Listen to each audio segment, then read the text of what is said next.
Beast Machine episode reviews continue with Forbidden Fruit, one of the bigger episodes in Season 1 because it's going to dump a lot on us. Now, we've already talked about just how fast this show dumps things on us. There is a constant urge and need to continually pile things on in this story because, it doesn't... when you talk to people like who handled this show, it didn't sound like they were in a rush to get the show out there and get it done, but it feels like they were in a rush to get it all done because every episode seems to try and dump as much as possible to the point where it can get hard to process. So let's see exactly what this episode did in order to do that. So we open in a scene that makes a lot of sense for this series. It's the Maximals learning how to battle in beast mode. In a series where they literally can't transform without being hunted down by the Vehicons, that makes a lot of sense. That makes a whole lot of sense. They don't use it much. Generally when the Vehicons show up, they just break out their robot modes because cover's blown anyway. So, okay, I understand, fighting in beast mode might actually pose some advantage from time to time, but you're going to be better off in robot mode, and the only time you're going to go to robot mode is when you're ambushed by Vehicons. So, why? Let's see how, on one hand, I can understand, this could be useful, but on the other hand, this feels like something that they don't really get to utilize because in the scope of the show, it really doesn't make sense for them to go that route. And now my dog is barking, but this is the only chance I have to record, so we're just going to let her bark, and we're just going to talk through it. So the big thing in this episode, of course, is this is where we get introduced to Nightscream, who is supposed... you can tell, as you watch this episode, you can tell that the writers thought this was going to be the big thing, the next big Transformers character. They really wanted Nightscream to be their Bumblebee, right? Their kid appeal that was going to sell 1 million toys. It's funny. It's funny when you look back on it. It's kind of funny when you look back on it. But Nightscream does play a really important role here for a couple reasons. Number one, how is there an organic bat mode on Cybertron? According to him, he passed out and woke up this way. So he has no idea how he managed to scan a bat mode. They retconned it, by the way. Now Transformers have built-in DNA scanners, so stasis pods are a thing of the past. Even though the whole point of a stasis pod was to protect the soft, gooey protoform, which, that's supposed to be a thing. So you're telling me in this span of, the Maximals left Cybertron. It's not like hundreds of years have gone by, right? The Maximals left Cybertron with a full case of stasis pods that were fresh. Proform X was designed recently, and that was the Axelon's mission, was to dump it off. So, and they show back up on Cybertron, presumably either close to when they left because of time shenanigans, or within their own time frame, so however long the Beast Wars went on for. So you're telling me in just a couple years at most, they completely did away with protoforms and stasis pod? Whatever. It's a dumb writing convenience that ignores canon. It's what it is. No, the other thing is Nightscream introduces them to the way he's managed to survive, which is the fruit tree. And the fruit tree brings up a whole other questions. How does a tree grow on Cybertron? Is it a natural fruit? Did someone bring it to the planet? These are largely not explained. Why does the fruit make them go feral? None of this is really going to be explained at all. So just get used to disappointment when it comes to little things like this, just kind of being left to mystery. Let's talk a few things before we roll back to Nightscream. We'll finish off on the discussion for him. So things start coming up in this episode that kind of get on my nerves. Number one, we see Jetstorm and the Aero drones. We see them getting another sneak attack on the Maximals. I understand the Vehicons are always chasing down Maximals, but just the frequency this is going to happen in the series will get very exhausting.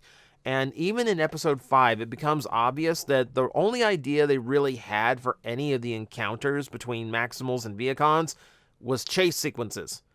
There are a lot of chase sequences. We've already had a ton of chase sequences in this series, and we're only 5 episodes in. It gets a little bit weary. It gets a little bit exhausting. But it is what it is, I guess. I don't know. It's just a little bit too much for me.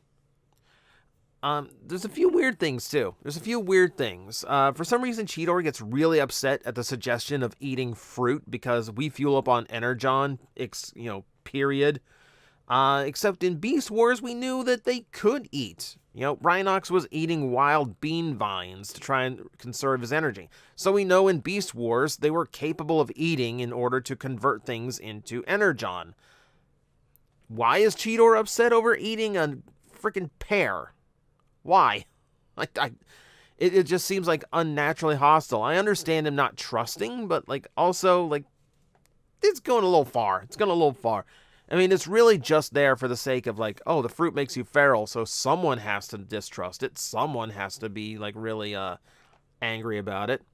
Angry enough about this fruit tree that once the threat of it gets too high, Cheetor just slices it down with one of his blades, and the thing immediately turns to dust. Because that's how trees work. It's like Minecraft, where you just punch a tree often enough, and it just explodes, and it just leaves a couple blocks left behind. It's really what it feels like. It's a weird scene. It's a weird scene. Also, destroying the tree somehow made the effect from the fruit wear off. As if it was battery powering all the infections. Yeah, they also don't explain why it makes everyone feral, so don't expect an explanation on that. It does bring up a point though. How have they been refueling? Since they got back from Cybertron? If they haven't found food to eat, or has all this happened in one day and we're still not really in need of finding Energon? They never really explain how they stay fueled up. In Beast Wars, it's easy. They have Energon all over the planet. Here, no real explanation. There's another big revelation here where now apparently Primal can actually reformat things himself. Okay. So he's just a mini Oracle now. But I guess that kind of works. And it does give them reason to give one of the better parts of this episode was Cheetor thinking for himself and saving the day, and really kind of starting to push his independence a little bit. So he gets temporary leadership of the Maximals while Primal is exhausted and worn out from reformatting Nightscream. So that actually is a step in the right direction. Cheetor's constant growth throughout Beast Wars and Beast Machines is actually something that I actually do like. It's one of the few elements of the characters from Beast Wars and Beast Machines I think makes sense. And it was nice to see that he takes that further step. He's not quite at his peak yet, but we're going to get there. It's not going to be long before we do. Okay, so the big thing in this one is that Nightscream allows us a look back at what happened on the day Megatron arrived. So big wave takes out everyone. The virus locks most people in, locks out most people and stasis lock. So most just vanish, according to Nightscream. And then we find out that the Vehicon drones started by a few, and then hundreds, thousands. So Megatron apparently used this virus and then just dragged Transformer corpses into a factory to convert them into Vehicons one by one until he had enough goons to do it himself. Which is a funny idea of just a Transmetal 2 Megatron just grabbing random Transformers and dragging them off to be rebuilt. But it gives us an insight on that day somewhat. And it raises more questions. If Megatron could create a virus like this, that could stasis lock the entire planet without anyone discovering what he was up to, why go through the whole mess of golden discs and trying to alter the entire time stream in order to take over Cybertron?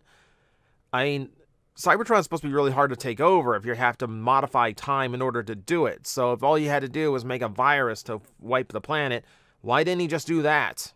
because he certainly didn't gain any kind of viral technology while he was on Earth. They only tried, like, I think 2 virus plots, and neither one of them had anything to do with transformation lock or, you know, like wiping out, or like, or I don't know. I don't know. It's a bad detail. It's a bad thing. Like, it's one of those things where if the writers had watched the original series, they wouldn't have such a glaring plot hole. But they weren't allowed to watch the series. So these are the plot holes we have to examine now. So, yeah, I'm immediately now just like, I'm not behind this now. I wasn't behind it before, but I'm really not behind it now. And Nightscream himself just seems way too forced. He's definitely trying to be like the cool kid character. I hate that a minute after getting his body reformatted, he already knows how to transform. When even like when he's supposed to be this hothead, you'd expect him to be unbalanced with that kind of thing. But even when like a more disciplined Black Arachnia can't do it under pressure, even after transforming for once before, Nightscream being able to transform under pressure, no problem. I hate it. I hate it. I hate how they make it seem like it's supposed to be this really like strong spiritual thing, and you really have to focus and learn how to do it all over again. When and then just Nightscream just do it. It seems like it takes all the impact out of the whole like I am transformed thing. So Nightscream, yeah, I'm this is a bad foot for me to start off Nightscream on. So all of that said, there's a lot of important story points here. There's a lot of mysteries set up by this one. Not all of them will be explained, but the larger ones, at least. And we do get a really important flashback. That said, I've got a lot of problems with the writing in this episode. There's a lot of plot holes, especially for Beast Wars fans, and just weirdness going on in this episode that just leaves too many questions, that not the kind of question you're curious about, just the kind of like, wow, they really should have filled that in. So I'm giving it a passable score. For a debut, it really could have been stronger, and it really could have come with a much better knowledge of the series before he started writing it. So that's the episode review. That is Forbidden Fruit. Join me tomorrow for those expecting anger over this series. I know I've been a little bit tame to it so far, but tomorrow we're gonna get into some hostility, so join me, won't you? It's the bosun's turn. He's looking at TJ's character and he's just like, what you gonna do? Right. I blew him a kiss. I love him. I love him. What the hell's your problem? He's just gonna pull his hand crossbow and just fire at you. That's fair at this point.